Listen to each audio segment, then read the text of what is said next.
Madeleine McCann would have turned 20 this month. 16 years after her disappearance, investigators across Europe are still working to solve the mystery. At some point, there has to be a breakthrough. At some point, the tide must turn. Portuguese police believe this could be that turning point, as sniffer dogs and divers begin a new search at a reservoir about 30 miles from the resort where 3-year-old Madeleine vanished during a family vacation in May 2007. If you have Madeleine, please let her come home to her mommy, daddy, brother, and sister.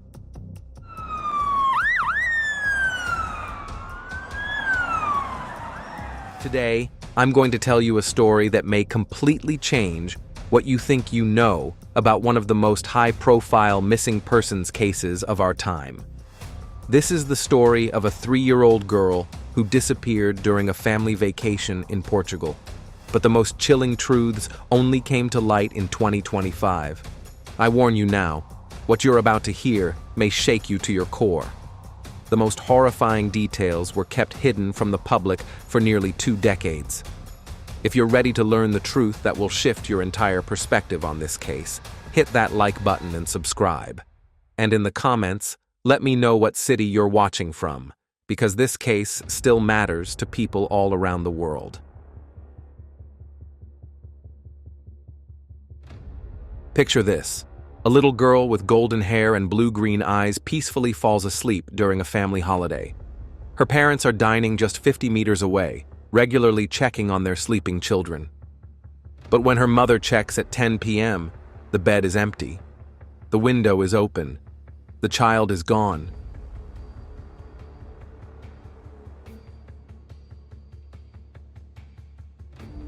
Madeleine McCann's disappearance rates with the Lindbergh baby as, the disappearance of a child that has caught the public's imagination for these many, many years. I think we will always wonder what happened to her.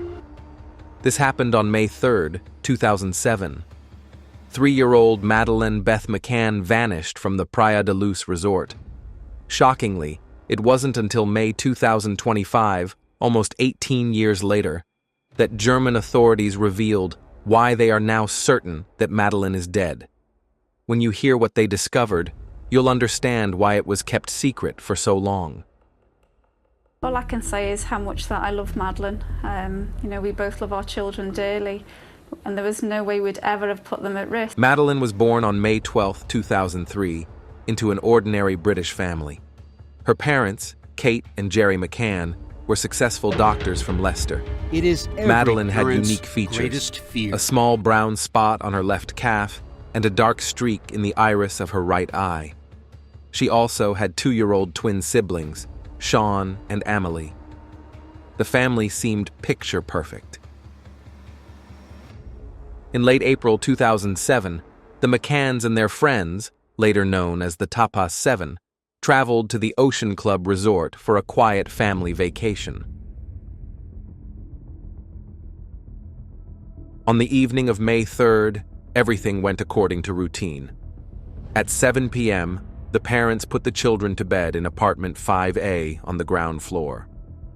Madeleine slept in her bed. The twins were in a travel cot. The window was closed, the shutters were down, and the door left slightly ajar. The apartment was not locked, so the adults could easily check on the kids during dinner at a nearby restaurant, just 50 meters away. What they didn't know was that someone was watching. At 9:05 p.m., Jerry checked on the children and noticed the bedroom door was wider open than before. Thinking it was just a draft, and seeing the kids sleeping, he returned to dinner. Around 9:15, family friend Jane Tanner saw a man carrying a barefoot child in pajamas, but thought little of it at the time. Later, it became clear she might have witnessed the abduction. At 10 p.m., Kate checked the room and found Madeleine's bed empty, the window wide open, and the shutters raised. The twins were still sleeping. In shock, Kate reportedly screamed, "They've taken her! They've taken her!" Investigators were puzzled by her certainty that Madeleine had been taken, not just missing. Why didn't she say, "She's gone," or "She's missing"? That statement would haunt the case for years. Panic erupted. The resort staff and friends began searching. Police were called at 10:10 p.m. but didn't arrive until 10:40, an unacceptable delay. The apartment was not sealed off as a crime scene. Dozens of people entered and exited, likely compromising evidence. Worse still, security footage from a nearby hotel was erased. A hotel employee noted in the logbook that the McCanns were dining 50 meters from their room while their children slept alone. This information was available to all resort staff, and one employee had the phone number of a man who would later become the prime suspect.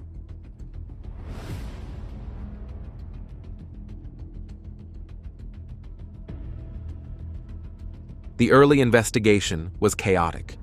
On May 14th, Portuguese police named their first suspect, Robert Murat, an Anglo-Portuguese man who lived nearby.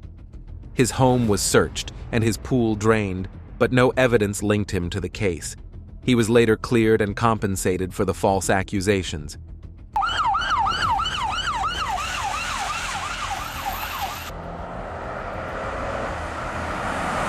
Then the case took a dark turn. In August, British sniffer dogs detected blood in the apartment. By September, suspicion shifted toward Madeleine's parents. Dogs trained to detect human blood and decomposition reacted in the apartment and in the family's rental car. Please, if you have Madeleine, let her come home to her mummy, daddy, brother and sister. Police theorized that Madeleine may have died accidentally, perhaps from sedatives. They believed the parents may have staged the abduction. DNA tests on the car were inconclusive, initially showing 80% match, later reduced to under 50%. The rental car had traveled over 11,000 kilometers, including to Spain. Theories of sedative overdose and cover-up intensified when Kate refused to answer 48 of 49 police questions. Key questions included, why did you leave the twins and run to raise the alarm if the abductor might still be inside?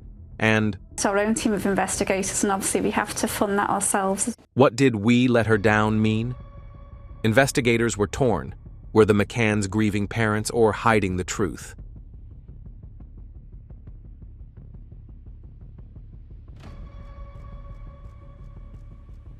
The lead investigator, Gonçalo Amaral, believed the parents were guilty and wrote a book, The Truth of the Lie.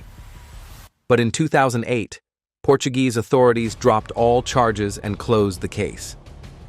Was that Madeleine? Was that the abductor? It has been a matter of intense scrutiny by the police for this last 18-year period. In 2011, UK police launched Operation Grange, costing over £13 million.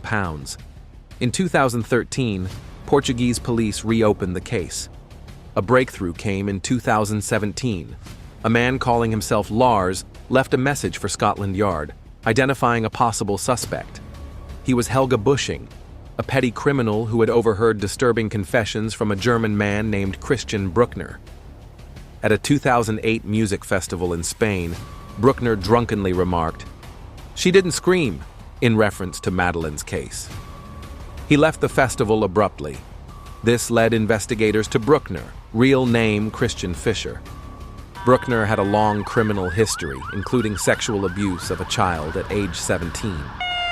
He fled to Portugal in the 1990s and lived in the Algarve until 2007, committing thefts, and in 2005, raping a 72-year-old tourist in Praia da Luz. He lived in a white VW camper near the Ocean Club and drove a Jaguar seen in the area. Cell phone data placed him at the crime scene the night Madeleine vanished. He received a call at 7:32 p.m., lasting until 8:02 p.m., an hour before the disappearance was discovered.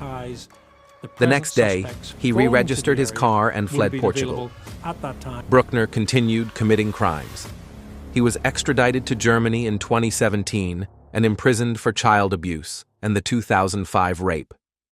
In 2016, police searched an abandoned factory he bought in 2008 and found over 8,000 files of child abuse material, 75 swimsuits, sedatives, masks, unregistered guns, and a hard drive believed to contain evidence of Madeleine's death. Chat logs showed Bruckner describing his fantasies of capturing and using a small child and sedating both a child and her mother. In 2020, German prosecutors officially declared Bruckner the prime suspect in Madeleine's murder. Despite not having a body, they claimed they had concrete evidence, but no trial has occurred. Bruckner is set for release in September 2025. In 2024, he was acquitted of 5 other sex crime charges due to lack of evidence. In 2024 and 2025, more confessions emerged. His cellmate, Laurent Coden, testified that Bruckner admitted to taking a child through an open window while searching for money, then fleeing when police arrived. In May 2025, new searches using ground-penetrating radar were conducted near where Bruckner had lived. And, there's an innocent child missing. That's, what anyone thinks, that's the key thing. Madeleine is missing. Insurance records confirmed his presence at the 2008 festival, where he confessed to bushing. Madeleine's case shows how truth can be buried for years. Today, her parents still don't know what happened. They remain hopeful, though all evidence points to tragedy. On her 22nd birthday, they wrote, "We have no significant news to share, but our determination remains unwavering. But time is running out. If charges aren't filed before Bruckner's release, justice may never be served." The case reminds us how quickly normal life can be destroyed and how vital the first minutes are in investigations. Evil can hide in plain sight, and sometimes the truth takes decades to emerge. If this story moved you, comment below. Do you believe Christian Bruckner is guilty? Will we ever know the full truth about Madeleine McCann's disappearance? Truth can be hidden for years, but it always finds a way to come out.